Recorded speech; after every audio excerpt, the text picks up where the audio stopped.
Coming up on this episode, what's going on with Jonathan Kuminga as the Golden State Warriors prepare to host the Detroit Pistons at Chase Center on Saturday night. Also, a quick look at the Western Conference standings, the MVP debate, and Taran Armstrong makes his G League debut in a game where Braxton Key puts up some mammoth numbers.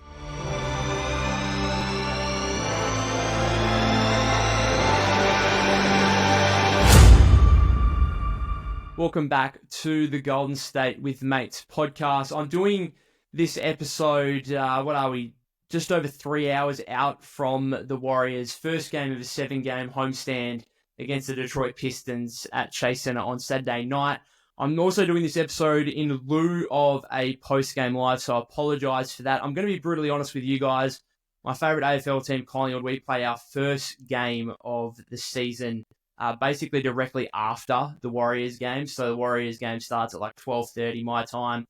First Pies game starts at 3:20, so the Warriors game will finish at like 3:10 or whatever, and then it'll go straight into the Collingwood game. And I really want to watch that. Obviously, the team that I've been following since literally before I can remember, that my family's been following since the 1960s, basically. So I just want to watch that game. Simple as that. So I'm foregoing a post-game live in order to watch that game. You know, I'm passionate about my sport, passionate about the Collingwood Football Club. So that's what I'm going to do. So I apologize for that, but I am going to be back for an episode reviewing this Warriors game tonight.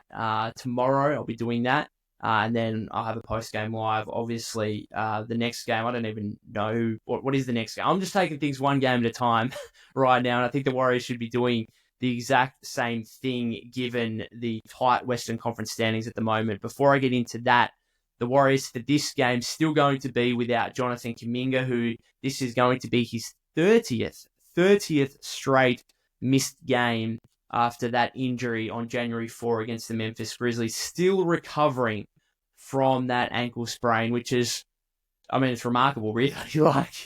I'm trying to think of the worst ankle sprain I've ever had. Like, I've done a couple playing basketball. I had one, I'm not sure if it was last year or the year before, and it was so painful. I woke up the next day, I couldn't walk. Flat out could not put any weight on it whatsoever. I actually thought I might have fractured my ankle or broke my foot or done something more serious. I was like, this can't just be an ankle sprain. It's so bad. That's the worst one I've had. And I went to the doctor about it. And look, I recovered okay. In terms of, I did ice it up and whatever, you're told to do, I suppose. But I don't have any medical experts around me or anything like that. And basically I was good to go again in 2, maybe 3 weeks.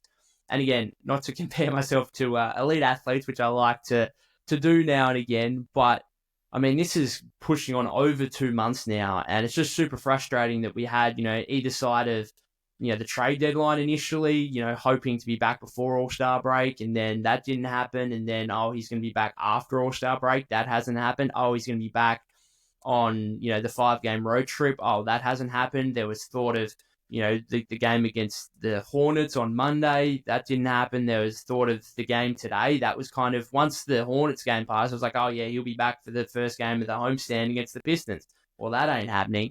So it's just super, super frustrating from everything you hear from Steve Kerr and the Warriors. It's, basically a point of, JK, this was a serious ankle sprain. There's been no necessarily setback in regards to all of this, but it's just a much more severe injury than what we probably on the outside have given credit for. And, it's clearly a big thing from both him and the franchise to want to return in a way that, from a team standpoint, doesn't, confuse things or stuff things up a little bit. Obviously, Golden State in their best form of the season, probably. Now, I don't know, maybe the 12-3 start, whatever. The 12-3 start, this 10-2 run. I think this 10-2 run is far more sustainable given they've now got Jimmy Butler.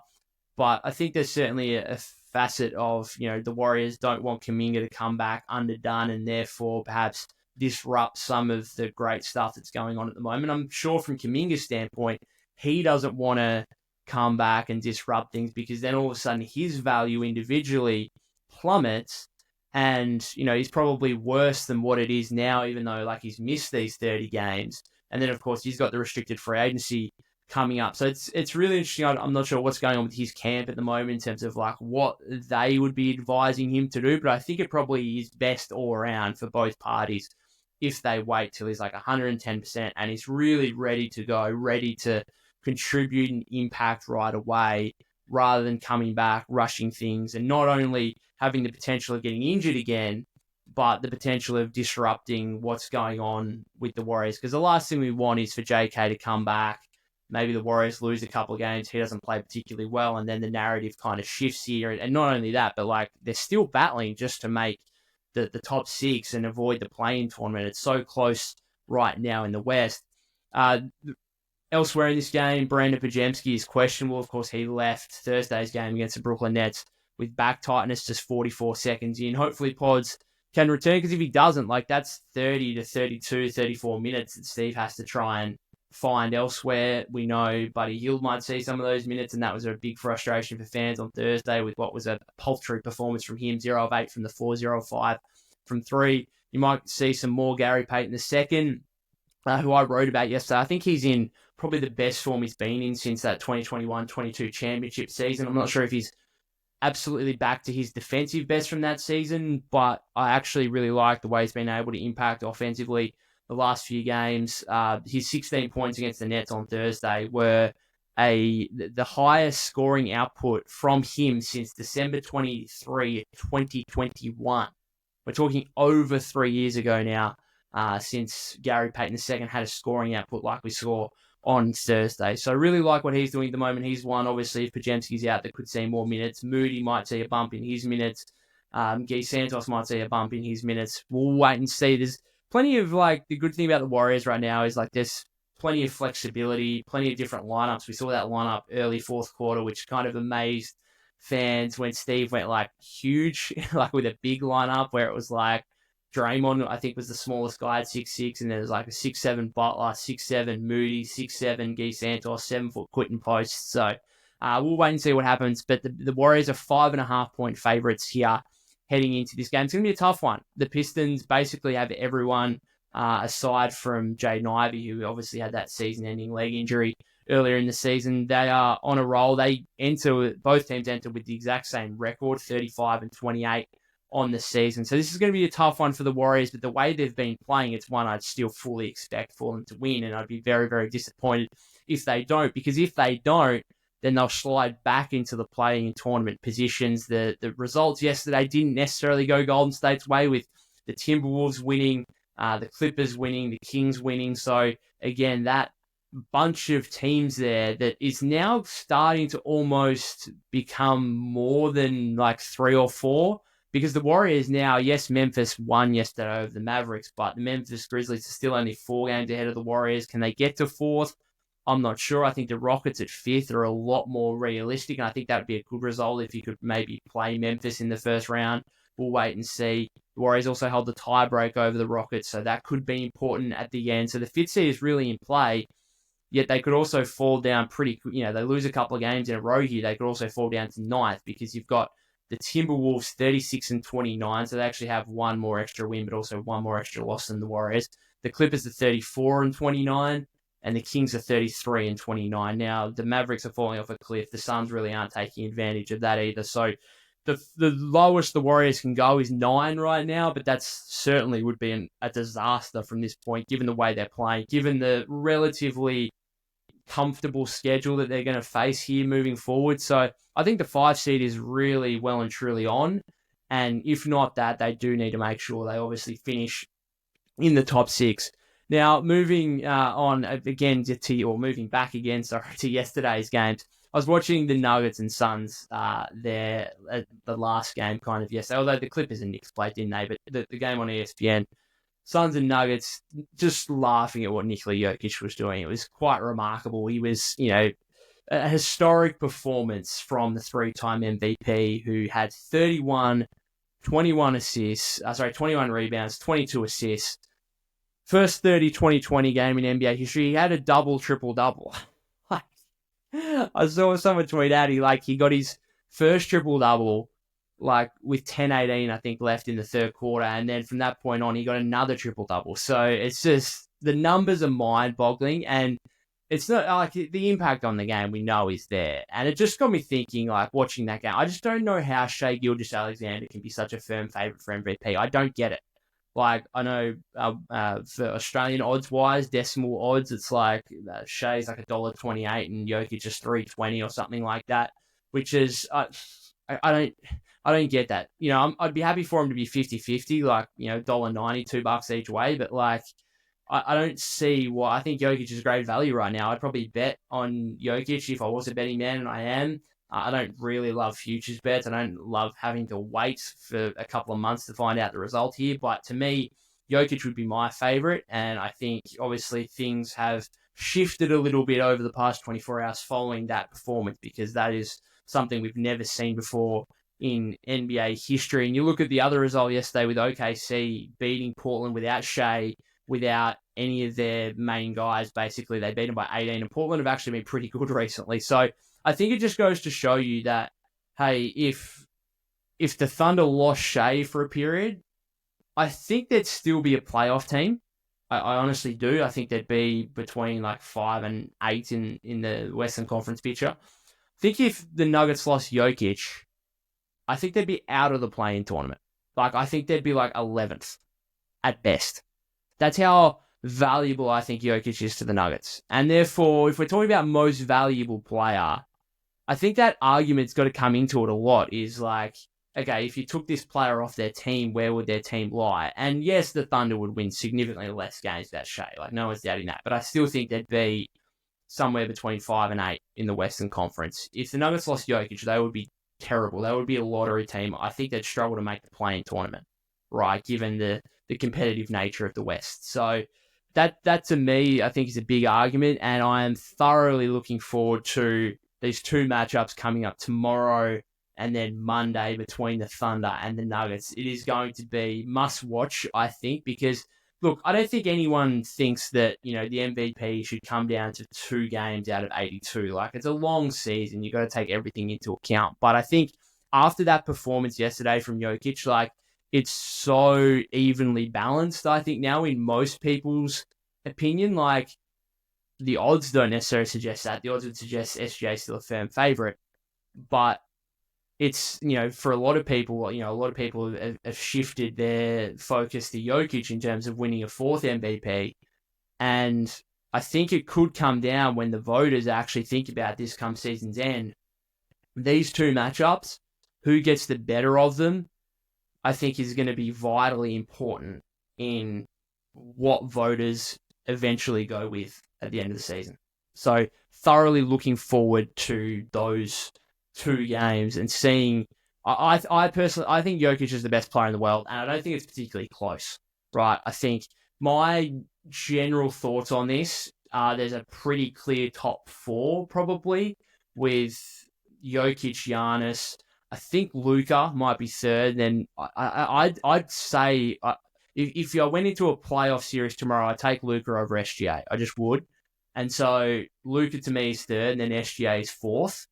And then you could put a blanket over whoever you want 5th. The way Steph's playing right now, you'd say Steph might still be in that conversation. You might say LeBron still might be in that conversation. You might say, you know, KD, the Suns are sucking at the moment, but whatever. Like, there's a lot of different Tatum. Like, there's a lot of different guys you can put into 5th. But to me, Jokic is in a class by himself when it comes to basketball players on this planet.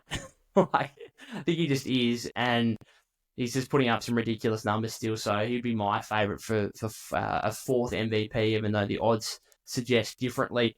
Just wanted to mention before I finish up here, the G League yesterday, the Santa Cruz Warriors played the Wisconsin Herd. It was Taran Armstrong's first game in a Warrior uniform, obviously signing that 2-way contract with the franchise back late last month. He's had some visa issues, obviously having to get everything sorted in order to be able to work in America, I suppose. That's the process that he's got to go through, and it's been a few weeks here, but finally got on the court at Kaiser Permanente Arena yesterday. Certainly showcased the playmaking skills that he's come across from Australia as, in terms of, you know, his reputation as a pass-first point guard. Had 7 assists, 5 in the first half, played 23 minutes, but did not score a single point. Only took 2 shots for the entire game. Missed both of those, had 1 rebound, 1 steal. So the 7 assists, good to see. I'm not really going to take anything from his first game. He came off the bench, hopefully in time, gets 30-plus minutes, gets obviously the starting role, and we'll go from there. Coming off the NBL season with the Cairns Taipans and travelling over to America, I think, the first time he gets on the floor, probably with little preparation, I don't think we should be too critical of that. So we'll wait and see what Taran Armstrong can do moving forward. I do want to give a shout out, though, to Braxton Key, who, of course, has kind of gone under the radar a little bit as the Warriors' latest two-way signing following their decision to convert Pat Spencer to a main roster spot earlier in the week. Braxton Key has now played 2 games with Santa Cruz, coming across from San Diego Clippers, and my goodness, he is stuffing every single statistical category that you could possibly think of. He finished yesterday with 25 points, 8 of 12 shooting, 2 of 2 from three-point range, 14 rebounds, 5 assists, and get this, 7 steals and 3 blocks. 10 total stocks from Braxton Key. Just to read that line to you again, 25, 14, 5, 7 steals and 3 blocks. That is ridiculous. 6'8" forward.